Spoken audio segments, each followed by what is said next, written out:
toute l'actualité à temps réel sur Référence TV. Référence TV, la chaîne de l'innovation.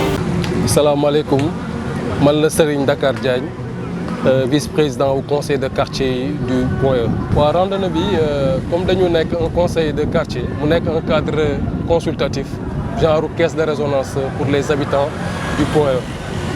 Donc nous sommes ici, nous savons ko, donc pour nous c'était l'occasion de faire du bruit du pour que les gens sachent au moins un cadre consultatif et qu'il y a des gens qui sont là qui sont en train de l'animer. Pour essayer d'expliquer, en même temps on a distribué des flyers pour essayer de leur expliquer c'est quoi les missions du conseil de quartier. Voilà, donc sur les flyers, on a eu à mettre quelques éléments qui vont les permettre de nous contacter et de pouvoir faire leurs revendications, quoi. Bon, conseil de quartier, comme nous l'avons expliqué à l'entame, dans le cadre, il faut élire les quartier élire. Donc tous les problèmes, comme problème du point assainissement, nous avons relayé au niveau de la mairie. Ce que fait mairie, c'est les actions qui sont dans les domaines de compétences. Donc pratiquement c'est ça le travail du conseil de quartier. Bon, c'est une loi en fait. C'est une loi qui est de collectivité territoriale. Donc mairie, ils sont obligés d'avoir des cadres parce que c'est l'un des en fait. Parce que quand tu es un maire et que chaque fois donc de ce fait le cadre consultatif d'aller tous les besoins et les revendications du quartier comme maire comme ça on dérouler un plan de développement communal quoi. Waaw, hommage à Pala Samba parce que Pala c'est le maire qui a une commune bi am chance ou am fi ñaari mandat fi maire bi fu mu ñëw mandat la ñu donc pratiquement mo am ñaari mandat mu nekkoon quelqu'un il a beaucoup œuvré sur les jeunes et pour les femmes. Donc mon bureau cadre bi mom moko installé en fait. C'est lui qui l'avait installé. Donc on avait déjà fait nos revendications, mu joxone ñu ci ay yaakar yu bari. Donc yalla wéddi mom mu mujjé deddu.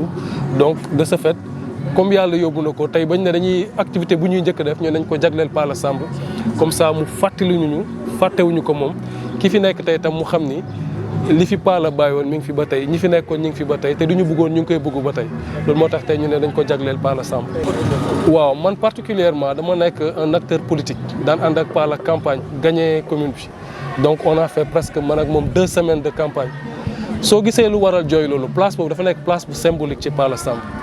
Ndax suñu gagnaan parce que dañ fi gagner législative yi gagner fi local yi. Suñu gagner fofu lañuy daan déparé fofu mu lay ñëk dem wa kërëm yoyu génn saafonté ak mom mu soga wër commune bi. Su daan def tamit jangu Baye Fall bi fa la ko daan défé.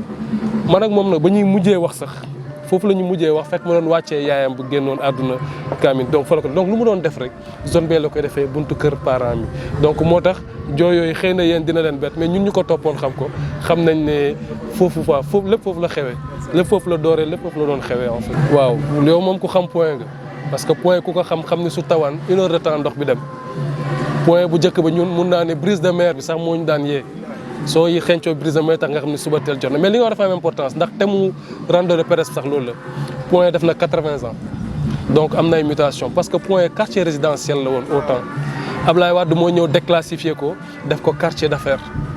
Donc bu jëk ba point mëno won tabax R+1 rek nga mënon tabax mëno won def 4 étages ni 8 étages mais bam ko déclassifier étages yi bari donc de ce fait population dafa yok assainissement yi ñu fi defoon pour kër yi nga xamné ay këru suuf la won légui ndox bi antalatu ko donc suñu tuyau yëpp dafa bouché raison pour laquelle nak may def appel au gars du point parce que li wokuma Samba moy wokuma Demba li ku yaakar ni buntu kër kii mooy taar ak yow sa buntu kër noonu la yem nañu xam ni taataa bi day yokk d'année en année chaque jour on aura le problème donc soit point jógul ñoom ñëpp régler ce problème là dañ dem ba nga xam ne point ce sera comme Rufisque xam ne ndox yi dañuy nekk fu nekk tali yëpp si yàqu lañ jëm donc moo tax ñu ne tey dañuy def bruit pour que parce que revendication yi ñu jot a jot sax si loolu la gën a ëppee quoi donc de ce fait on a voulu faire du bruit pour que nous sachions qu'on est là et qu'on doit se battre ensemble pour pouvoir régler ce problème. Le thème c'était ça. 80 ans, c'est la mutation et le changement du point. Nous voulons surtout insister parce que nous savons que le point est très bon. Nous savons que le point doit changer.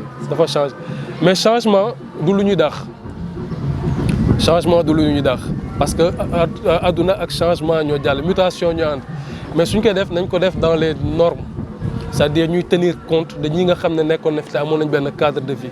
Le cadre de vie du point a été impacté et très bien impacté par la Samb bu mu fi nekkee waxoon naa ko ne woon naa ko point on a des problèmes d'assainissement. C'est vrai que c'est un domaine de compétences, mais il y a des compétences. Par exemple, on a croisé quelqu'un qui était le directeur de l'assainissement de l'ONAS du Sénégal. Donc c'est un problème vraiment on doit le régler. Il y a le problème de la sécurité. Agression au point de Fayok. Et vol à l'arraché, les gens ont commencé à faire téléphone ou niti. Le problème, c'est en fait bruit nga xam ne dañ koy am guddi léegi fu mu nekk nii dañu am nouvelle population bu bees. Bon mun naa ne je vais pas stigmatiser pour dire que ce sont les Libano-Syriens dañuy def comme ni ñu daan def ville di course auto guddi bi ak seen moto yi donc tapage nocturne bi dafa commencé ëpp dayo te c'est dangereux pour ñun ñi nga xam ne ñu ngi fi dëkk ba tey et on a des enfants yoo xam ne parfois ci allées yi la ñuy fo donc ça ce sont des problèmes yoo xam ne tout le monde en parle mais il y a personne pour qui donc ñun le conseil c'est juste pour ça ñu boole suñu doolee xàccandoo dóorandoo pour mun a régler le problème. Message mooy jox waa Point mooy ñu bañ a nekk des gens bon je m'excuserai du terme des gens égoïstes pensant que yow sa kër rek ak sa buntu kër moo la yitteel parce que nañu xam ni àdduna connexion la partout fépp koo xam ne mi ngi yàqu nga koy seen mu yàqu xamal ni tôt ou tard si ñëw lay ñëw et j'invite à toutes les populations ki nga xam ne sax exeegul ci yow nga jóg jàppale conseil de quartier bi si li nga mën ak li nga xam ne ak relation yi nga am parce que la mairie ne peut pas tout faire parce que moom 9 domaines de compétences ay am te soo ko déggee sax 5 yi rek la ñëw sax actif donc yéen 5 yi rek la gérer de ce fait commune bi quartier Point sax laay wax il y a des personnalités qui sont là yoo xam ne mun nañu agir au niveau étatique ba nga xam ne dinañ mën a régler yenn problème yi donc ñuy ñaan ñi nga xam ne ñu ngi may dëgg tout ce qui est pour l'assainissement ñu jàppale ñu si la sécurité agression bi bëri na au point ak les vols ñu jàppale ñu si tapage yi bëri na parce que les immeubles on dort pas les week-ends amul heure dañuy tabax sans arrêt ak auto yi di course ak moto yi di course la nuit ñu jàppale ñu si donc ñuy ñaan police beeg ñëpp ñu jàppale ñu si loolu vraiment c'est le message boo xam ne du fond du cœur laa ko jëlee parce que ñun amuñu lu dul Point ça fait presque plus de 30 ans qu'on est là donc c'est notre quartier Serigne Dakar Diagne je suis le vice-président du conseil de quartier. Toute l'actualité à temps réel sur Référence TV. Référence TV, la chaîne de l'innovation.